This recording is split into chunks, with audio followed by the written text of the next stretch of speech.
Hey everyone, welcome to It Tastes Different Gaming Appetizers. In this episode, we're going to talk about Gamescom 2022. I'm going to go over what was announced on the opening night of Gamescom. Go through this list here, and then we'll kind of just talk about everything. So, Gamescom happens in Germany every year. It was showcased by Jeff Keighley himself, the man, the myth, the legend. And so on opening night, they had, quite a few games that they showed off and announced. One of them was Everywhere, Dune Awakening, Hogwarts Legacy, a new Tales from the Borderland, Ward Song, Dead Island 2, it's back from the dead. The Callisto Protocol, Genshin Impact, got to throw in Genshin, right? Honkai Star Rail, which is basically Genshin Impact 2. It's not really, but it might as well be. Friends vs. Friends, Gotham Knights, Where Winds Meet, Park Beyond, Lies of P, Phantom Hellcat, Goat Simulator 3, Return to Monkey Island, Killer Clowns from Outer Space, the game, High on Life, Moving Out 2, The Lords of the Fallen, Stranded Alien Dawn, Under the Waves, Sonic Frontiers, Atlas Fallen, The Outlast Trials, Moonbreaker, Homeworld 3, The Expanse, a Telltale series, Door from I don't know how you say that. Door from Mantic, I think that's how you say it. Scars Above, the DualSense Edge, Hideo Kojima's podcast. So you got to come out here to talk about his podcast for some stupid reason, and a Pokemon card that no one probably cares about. So those are that's the things to end on. Hideo Kojima's podcast and a Pokemon card, but there was some pretty cool announcements for some other games out there. So Pat, what stuck out to you? What did you think was a pretty cool announcement from Gamescom, and what games really tickled your fancy here? Well, too bad I can't understand Japanese, because I'd like to see what Kojima has to say. I don't know. He's done a couple of casts in the past, and the problem is that nobody ever translates those. So I really would. These are translated. Are they? These are translated in English? Yes. At the same time that he does them, they are translated at the same time to English. Are they dubbed or subtitled? They are dubbed. Hey, they are dubbed. That'll be interesting. I would probably check that out, to be honest with you. There's a lot of stuff that I didn't know anything about that was coming out. So that's pretty good. Doom Awakening seems really interesting to me. Although it's a survival open world MMO, so we don't get too many games that are touting themselves as MMOs anymore. So hopefully they can cut the mustard and stick around. A lot of stuff that's just we already knew about, but there's some stuff out there that I had no idea about. Word Song looked kind of interesting to me. I'm definitely ready for Dead Island 2. That's going to be a really good one for us to play. And Callisto Protocol is supposedly still coming out, so this year. So we'll get to play it sometime in December of this year. I don't care about Genshin Impact. The Honkai Star Rail, I wasn't that interested in. No clue what Friends vs. Friends is, but it sounds like a co-op game, so I'm pretty sure we'll probably be playing it. I think it's some card-based shooter. And Gotham Knights, still on track for October, right? So that's really good in my opinion, that we're still on track for some of this stuff. And there's a lot of stuff in there. Some stuff I'm really interested in that I just haven't had time to look more into is the Lies of P. I don't know if you looked more into that one, but that one looked interesting. It's going to be a Game Pass game. So that'll be really cool. I'm not a huge Goat Simulator fan. I know Nick has played some Goat Simulator and stuff like that, but I'm not that big into that one. I liked the original Monkey Island, so I hope I'm going to like this one. I know there's a lot of controversy, or not a controversy, but a lot of people nitpicking it over its chosen art style. But whatever, it's their rendition and art style that you choose from. And I don't know what to think of the Killer Clowns from Outer Space game, you know? I mean, that's an old 80s movie, you know, I remember watching it. I do want to play the Rick and Morty creator game High on Life. That looks pretty funny. But I do like Rick and Morty, so Justin Roiland's game is probably the comedic level of something that I would play.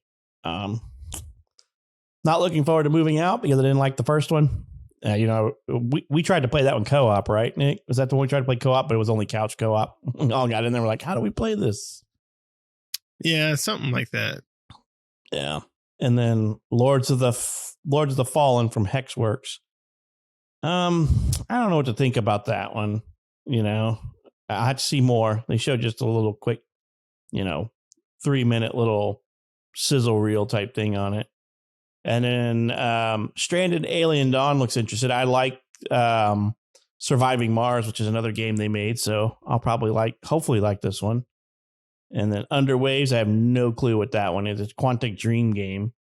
I wonder if they're trying to do something very similar to like, now I'm drawing a blank. What's the one game who has two of them out? It's like a survival underwater game. The Subnautica series, yeah. I really enjoy those. So there's a lot of stuff. It's hard for me to say what I'm really more interested in. I'm really just more interested in the stuff that's going to come out this year. You know, I really wish, I'm really looking forward to playing some of this stuff, but it's all like a majority of it sometime next year. Like I love the Homeworld series, and they're coming out with a Homeworld 3. So I'm really looking forward to that one. I love Homeworld. Great little big space battle, fleet battle game. And I was just chatting with Nick before this. I thought Telltale went under. Like, how are they doing another game? I thought they filed for bankruptcy and went under, but I guess they got bankruptcy protection and came back. Let's see if they can actually make money this year. And then there's just all kinds of stuff. And I think Jeff Keighley's full of himself, so he's the host of it, whatever, because everybody is now touting this as what E3 3.0 is what they're saying Gamescom is. But Gamescom's always been its own thing.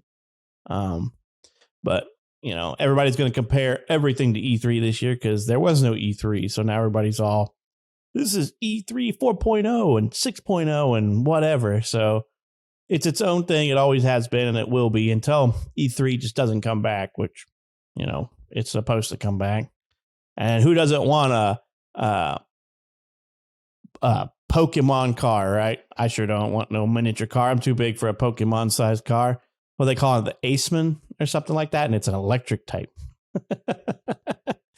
What a play, right? We're going to make an electric car on a Mini Cooper frame and just call it an electric type Pokemon.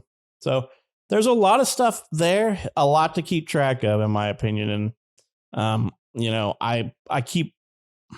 it sucks right now because of who knows what it really is. There's a lot of disruption in the gaming industry and the gaming world right now. COVID it was a disrupting factor, but in my opinion, they've gotten over those hurdles. But right now, everybody under the sun is using it for a reason to push and delay games, which, whatever, that's their prerogative. I would rather have a polished game to play. So, I'll get my hopes up and then I'm like, oh, it's not coming out this year. So I'm trying not to get my hopes up with any of this stuff that I'm looking at until I'm like a couple of months out.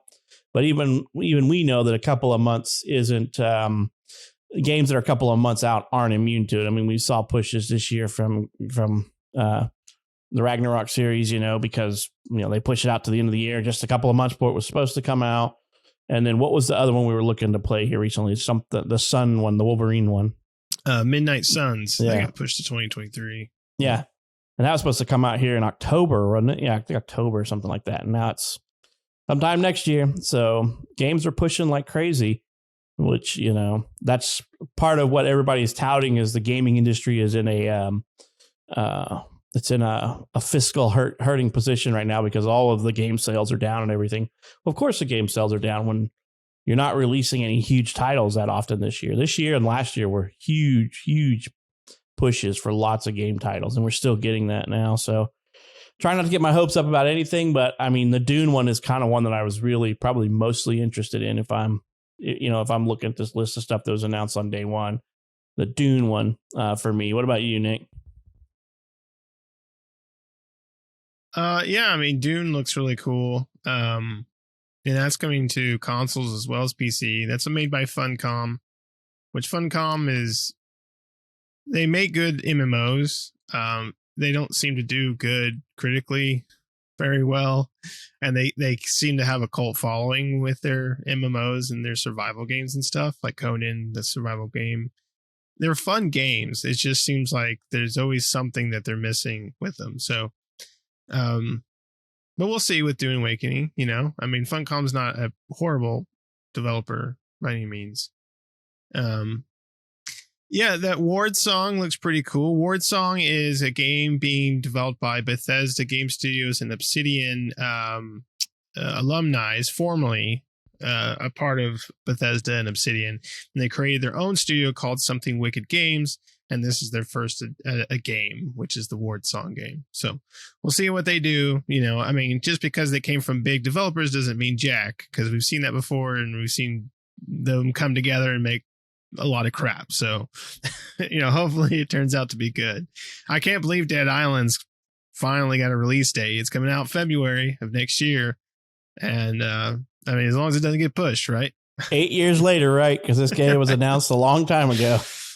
Right. Yeah, exactly. It's insane. So yeah, it looks cool. I mean, it looks cool. The trailer looked really cool. They had some gameplay and everything. They came out and talked about it. So awesome.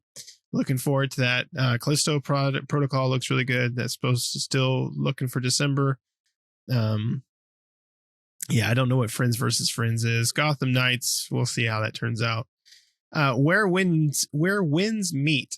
That was an interesting game. It almost looks like Crouching Tiger, Hidden Dragon, but at the same time, it looks kind of cool too, right? It's like a cool like hack and slash, but like kind of RPG in a sense. But it has those kind of Crouching Tiger, Hidden Dragon stuff where you can kind of that Korean aesthetic where you can, you know, run through the water and leap really high in the air and float through the sky and all that stuff. But the combat and everything looks really fun. So I'm like, I don't know. We'll have to see. Let's see about that.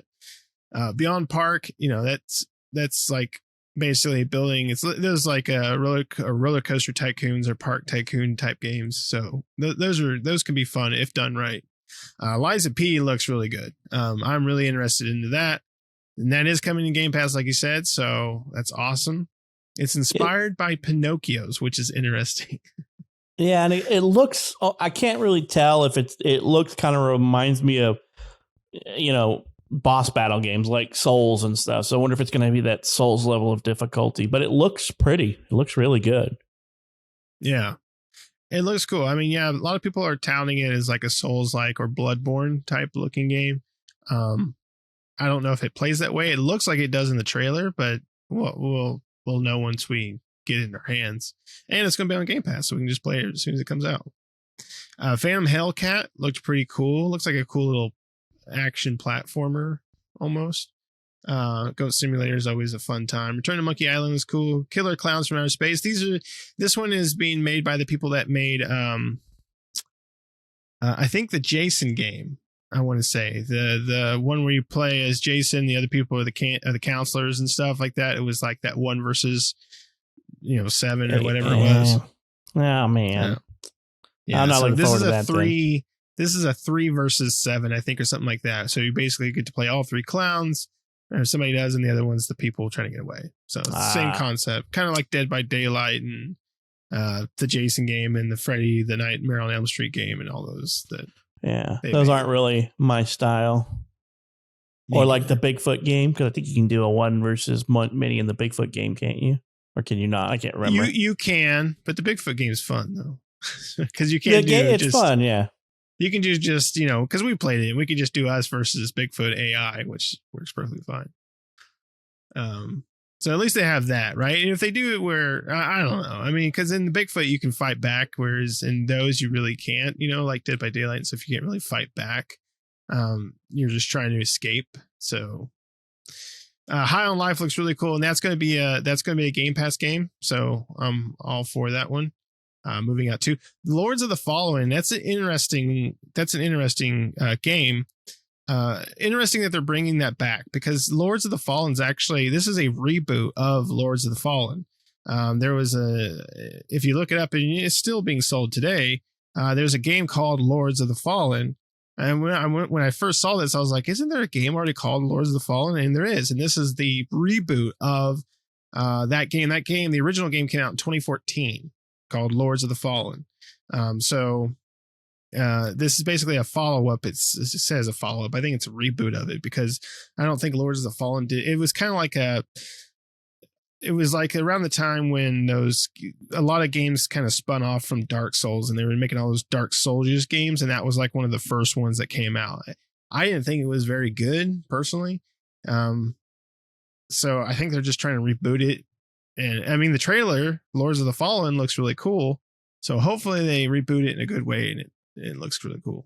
It works out for them, hopefully. Yeah, I mean, the first one looked cool too in the trailer, but when I played it, I'm like, no, this is not good. I didn't like it. Yeah, and I like the Souls games, and the first Lords of the Fallen is just like the combat was really clunky. The controls were really bad. It felt like, and I just didn't care for it. So if they can fix it with this one, we'll see. Stranded Alien Dawn looks really cool. Like you said, there's a surviving Mars developer. Under the Waves, yeah, that's Quantum Dream, which I don't know. Quantum Dream never really has anything that really appeals to me too much.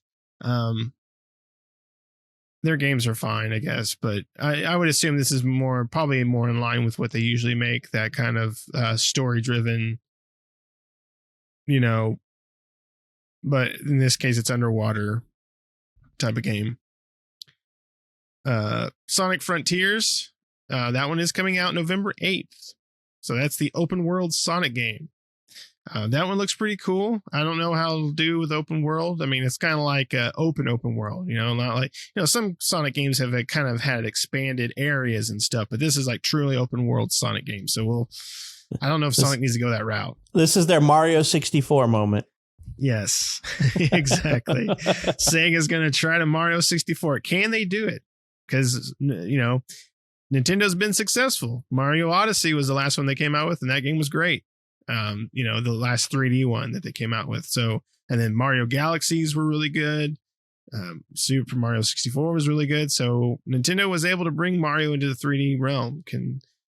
Truly into the open world kind of 3D realm. Can they do the same thing with Sonic? Sonic's had some kind of open-ish Sonic games, but not truly open world, where this is supposedly supposed to be. Atlas Fallen. This is we'll see with Atlas Fallen. This is Deck 13. So Deck 13 made the Surge and Surge 2, which I really like those games. They said this one's supposed to be more in line with like because the Surge and Surge 2 were more like Dark Souls type-ish games, really hard, that type of combat. Whereas they said that this one was more in line with like Horizon Zero Dawn and games like that, as far as the combat and the feel and kind of going around the world and stuff. So more action, kind of that arcadey action where you can, where you're not getting your ass handed to you 24/7, where you have a fighting chance, and you're just kind of more of that open world type of feel like Horizon is, unlike a Dark Souls type game or something. So we'll see. I'm pretty interested in that if it turns out pretty good. The Outlast Trials, I'm sure we're going to be playing that. That's the multiplayer one. That's the one where they're going to have the Outlast games, the horror games, but this one is in multiplayer. You can play with your friends on that. Moonbreakers. It's supposed to be, is this co-op or like PvP? I thought it was like a cooperative type thing. I think it's co-op. Yeah, I want to say it's co-op. I thought they said it was like a co-op, 4-player co-op going through whatever the Outlast Trials is. That'd be cool. Because Outlast games are kind of creepy. So. Yeah, right. Yeah, so it might be kind of cool. So we'll see. We'll see what that comes. I mean, that's got to be coming out soon. It's a closed beta is scheduled for this year, as they said. So maybe 2023 for that. Right. Yeah. Moonbreaker. Moonbreaker is this is made by Unknown Worlds. The people that made Subnautica announced the Moonbreakers, and Moonbreaker is kind of like XCOM with miniatures. I don't know. It's like a tactical strategy, but they look like little miniatures because they have, you have it's a tactical strategy where you're like taking turns, kind of like XCOM and games similar to that, but the characters have like stands, so they're almost like miniatures. Yeah, it kind of reminded me of like 3D Battle Chess when I was looking at it, because the 3D miniatures don't really move until they do attack combats, and then they actually have attack animations. And I'm like, this looks a lot like 3D Battle Chess back in the day. So yeah, it kind of does look like that. And then last one I'll talk about here is Homeworld. Yeah, I love Homeworld as well. It's one of my favorite RTSs, so I'm super excited for Homeworld 3. And then the other games like the Expanse, I never did watch the Expanse, so I really wouldn't know much about it. Plus, I'm not a big fan of Telltale games. The Door from Mitek. For some reason, I have a hard time saying that, even though I think I said it right the last time. I have no idea what that is. Looking at the screenshots for it, I'm confused. It almost looks like what's that board game? Like I know which one you're talking about. Yeah. It almost looks like that, like Carcassonne. Looks like Carcassonne. So that's what it looks like. Scars Above. Yeah, I'm not sure about that one. It's a sci-fi action game. They really didn't do a lot in the trailer. I mean, there's some combat, some like kind of shooting combat and stuff, but I guess it's a first-person shooter, maybe third-person shooter or something like that. I don't know. There wasn't really a lot to really go off of on that one. Yeah, it's like some action adventure game, Yeah. Yeah, I don't know. And then Kojima had to come out and talk about his podcast, so good for him. Well, I'll have to subscribe to it and check it out, because he did some earlier, but they were not transcribed and not dubbed. So if they're dubbing them in English, then that'll be kind of cool to hear what he's got to say, and maybe he'll talk about, who knows what this guy talks about. He's kind of an eccentric person. Right, exactly. Yeah. So there was a lot. I mean, I think Gamescom, at the time of this recording, I think today was day 3. I think that's the last day for Gamescom. Sunday, I thought was the last day for Gamescom. Was it Sunday? Yeah, I think Sunday is. So Gamescom's, still going on at the time of the recording. The time this video is out, Gamescom's will be over. But the big major announcements were during that time. But they have announced other things. So, check out the Gamescom's, all the Gamescom footage and stuff like that out there. There was a lot of other stuff, little smaller titles and various things like that announced. So, I mean, yeah, there was a little bit more surprises in Gamescom than usual. Most of the time at Gamescom, we typically get a lot of stuff that we already know about, and maybe like one game that we didn't know about. And I thought this time around there was quite a few that I didn't know existed. So it's really cool to see that. But yeah, I think so. I think they did a pretty good. I mean, as far as games go, they showed a pretty good assortment of games this year. Mm-hmm. No, E3 helped them with that, I imagine. Yeah, for sure. They had a lot more to bring to Germany to show off. But anyway, and that was pretty much the recap or the announcements for the opening day of Gamescom 2022. Pat, do you have anything else you want to add before we close this case? Nope. I would imagine I'm not the only one out there that's confused as all get out by Everywhere's trailer and what that is. Yeah. And their very cryptic response by their team. It's the metaverse is what it is. They're trying to create the metaverse before Facebook, before Mark Zuckerberg gets around to completing his metaverse metamorphosis. They're going to Zuckerberg the Zuckerberg. They're going to have their first picture will be a picture of them in front of the Eiffel Tower. And everybody will be they'll go back to the MySpace roots, right? Everybody will be friends with them.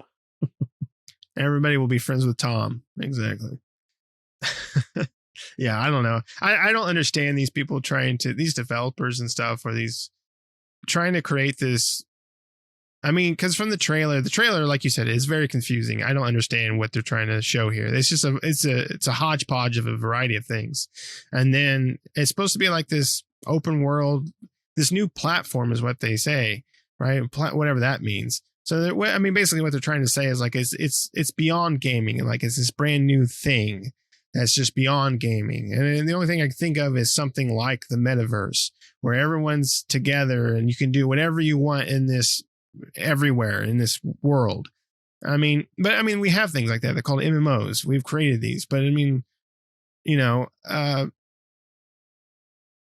sure, I guess. The problem with, and I don't understand developers like this, the problem with it is you can't create a world where you can do everything, even though you can say in this world you can do everything or be everywhere, but you really can't, right? There's always limitations, and it's limitations due to technology and various other factors, but there's always limitations. So you can't do everything. So quit trying to make a buck on, trying to create something that can't exist or is not going to exist in the way that your mind is thinking of it, right? As you as a person, a developer trying to think of everywhere or something based off of what I think they're trying to do here, where you can go to space, or you could be you can dive to the bottom of the ocean, you can do whatever, it's like, cool. But what power is going to, this game would be gigantic in size if you could do all these various things. Plus, there would be still limitations on the things you can do. And it's like, it's a neat idea, but, I don't know. I feel like it's better just to make these smaller. It could be grandiose in size, but these smaller, more streamlined ideas of a game than trying to just encompass everything, right? I don't know.